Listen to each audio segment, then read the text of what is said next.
Hello and welcome to Fanfiction Theater. I'm Morgan Freeman and I'll be your host in this journey into the mystery known as My Immortal. I should warn you out front that starting from this episode, the chapters feature some language that I very strongly disapprove of. The work henceforth is littered with slurs. I promise you the story in its original form, so that's what you're going to get, for better or worse. I'm sorry. This chapter contains homophobia. Chapter 7. Bring Me to Life. Author's note. Well, okay, you guys, I'm only writing this because I got 5 good reviews. In BTW, I won't write the next chapter till I get 10 good ones. Stole flaming or I'll report you. Ebony isn't a Mary Sue, okay? She isn't perfect, she's a Satanist, and she has problems, she's depressed for God's sake. Draco and I held our pale white hands with black nail polish as we went upstairs. I was wearing red Satanist things on my nails in red nail polish. Author's note. See, does that sound like a Maru Sue to you? I waved a vampire. Dark misery was in his depressed eyes. I guess he was jealous of me that I was going out with Draco. Anyway, I went upstairs excitedly with Draco. We went into his room and locked the door. Then we started Frenching passively, and we took off each other's clothes enthusiastically. He felt me up before I took off my top. Then I took off my black leather bra, and he took off his pants. We went on the bed and started making out naked, and then he put his boy's thingy in mine, and we had sex. See, is that stupid? Oh, Draco, Draco, I screamed while getting an orgasm when all of a sudden I saw a tattoo I had never seen before on Draco's arm. It was a black heart with an arrow through it. On it, in bloody Gothic writing, were the words, "Vampire?" I was so angry. "You bastard!" I shouted angrily, jumping out of the bed. No, but you don't understand," Draco pleaded, but I knew too much. "No, you fucking idiot," I shouted. "You probably have AIDS anyway."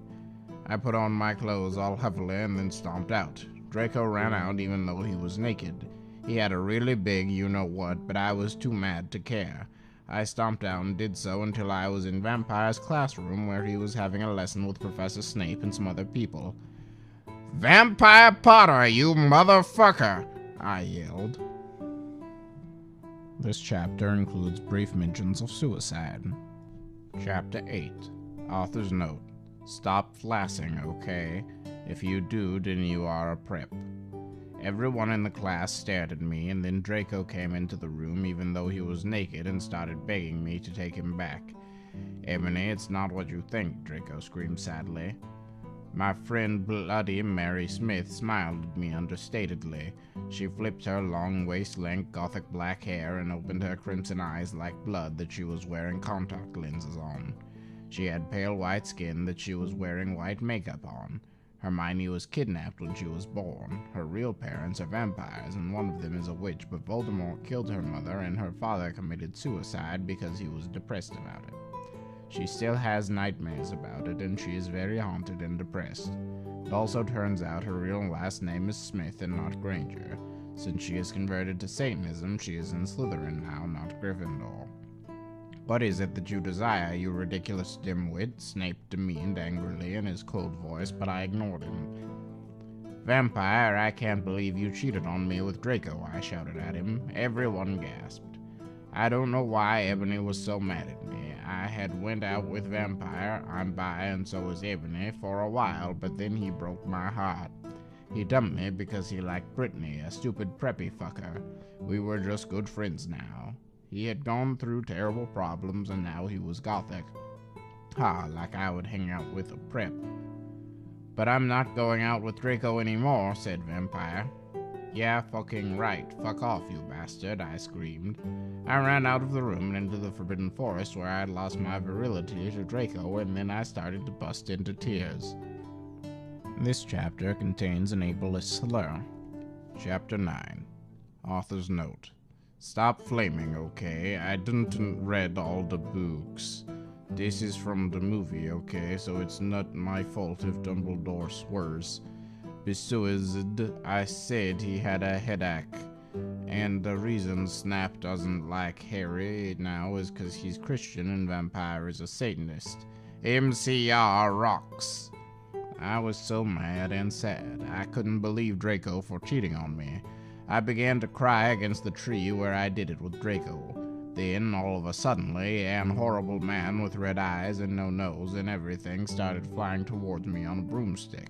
He didn't have a nose, basically like Voldemort in the movie, and he was wearing all black, but it was obvious he wasn't Gothic. It was Voldemort. No, I shouted in a scared voice, but then Voldemort shouted, Imperious, and I couldn't run away. Crookshanks, I shouted at him. Voldemort fell off his broom and started to scream. I felt bad for him, even though I'm a sadist, so I stopped. Ebony, he yelled, thou must kill Vampire Potter. I thought about Vampire and his sexy eyes and his gothic black hair and how his face looks just like Joel Madden. I remembered that Draco had said that I don't understand, so I thought, what if Draco went out with Vampire before I went out with him and they broke up? No, Voldemort, I shouted back. Voldemort gave me a gun. No, please, I begged. Thou must, he yelled. If thou does not, then I shall kill thy beloved Draco. How did you know? I asked in a surprised way. Voldemort got a so retarded look on his face. I hath telekinesis, he answered cruelly, and if you doth not kill Vampire, then thou know what will happen to Draco, he shouted. Then he flew away angrily on his broomstick.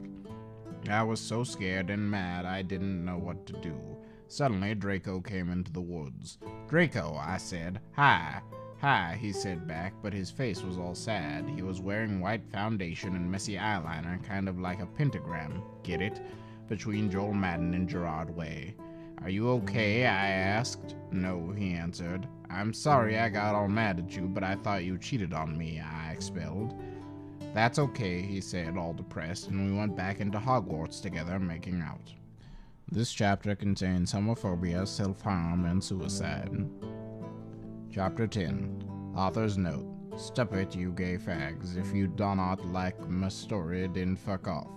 P.S. It turns out Bloody Mary isn't a muggle after all, and she and Vampire are evil. That's why they moved houses, okay?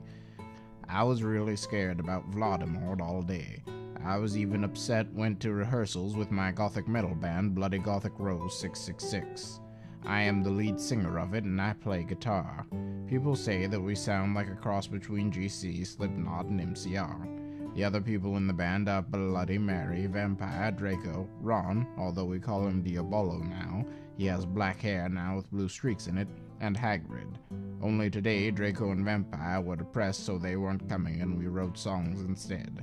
I knew Draco was probably slitting his wrists. He didn't die because he was a vampire too, and the only way you can kill a vampire is with a C-R-O-S-S. There's no way I'm writing that, or a steak. And Vampire was probably watching a depressing movie like The Corpse Bride. I put on a black leather shirt that showed off my boobs and tiny matching miniskirt that said Simple Plan on the butt. You may think I'm a slut, but I'm really not. We were singing a cover of Helena, and at the end of the song I suddenly burst into tears. Ebony, are you okay? Bloody Mary asked in a concerted voice. What the fuck do you think? I asked angrily. And then I said, well, Voldemort came and the fucking bastard told me to fucking kill Harry. But I don't want to kill him because he's really nice even if he did go out with Draco. But if I don't kill Harry, then Voldemort will fucking kill Draco. I burst into tears. Suddenly, Draco jumped out from behind a wall. Why didn't you fucking tell me? He shouted. How could you, you fucking poser muggle bitch? See, is that out of character? I started to cry and cry. Draco started to cry too, all sensitive. Then he ran out crying. We practiced for 1 more hour. Then suddenly Dumbledore walked in angrily.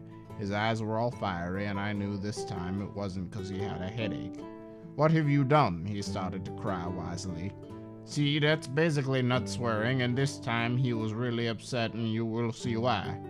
Ebony, Draco has been found in his room. He committed suicide by slitting his wrists.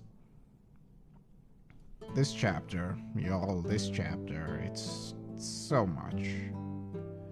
but as for content warnings, it contains self-harm, suicide, and non-consensual voyeurism. Chapter 11. Author's note. I said stop flaming up, preps. See if this chapter is Sruppet 1111. It deals with early stress issues. Spices for herself if it's stupid. Birds fangs to my friend Raven for helping me. No, I screamed. I was horrified. Bloody Mary tried to comfort me, but I told her to fuck off and I ran to my room crying myself. Dumbledore chased after me, shouting, but he had to stop when I went into my room because he would look like a perv that way. Anyway, I started crying tears of blood, and then I slit both of my wrists. They got all over my clothes, so I took them off and jumped into the bath angrily while I put on a Linkin Park song at full volume. I grabbed a stake and almost stuck it into my heart to commit suicide. I was so fucking depressed. I got out of the bathtub and put on a black low-cut dress with lace all over it, sandally. I put on black high heels with pink metal stuff on the ends and 6 pairs of skull earrings. I couldn't fucking believe it. Then I looked out the window and screamed. Snap was spying on me, and he was taking a videotape of me, and Lupin was masticating to it. They were sitting on their broomsticks. "Ooh, you fucking perv, stop looking at me naked. Are you pedos or what?" I screamed, putting on a black towel with a picture of Marilyn Manson on it. Suddenly, a vampire ran in. "Abracadabra," he yelled at Snape and Lupin, pointing his wand. I took my gun and shot Snape and Lupin a gazillion times, and they both started screaming and the camera broke. Suddenly, Dumbledore ran in. "Ebony, it has been revealed that someone has—" "No!"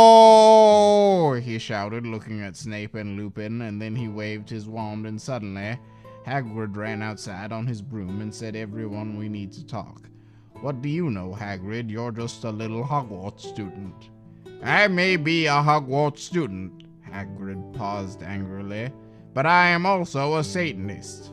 "This cannot be," Snap said in a crisp voice, as blood dripped from his hands where Dumbledore's wand had shot him. "There must be other factors." "You don't have any," I yelled in madly. Lupin held up the camera triumphantly. "The lens may be ruined, but the tape is still there." I felt faint, more than I normally do, like how it feels when you do not drink enough blood. "Why are you doing this?" Lupin said angrily, while he rubbed his dirty hands on his cloak.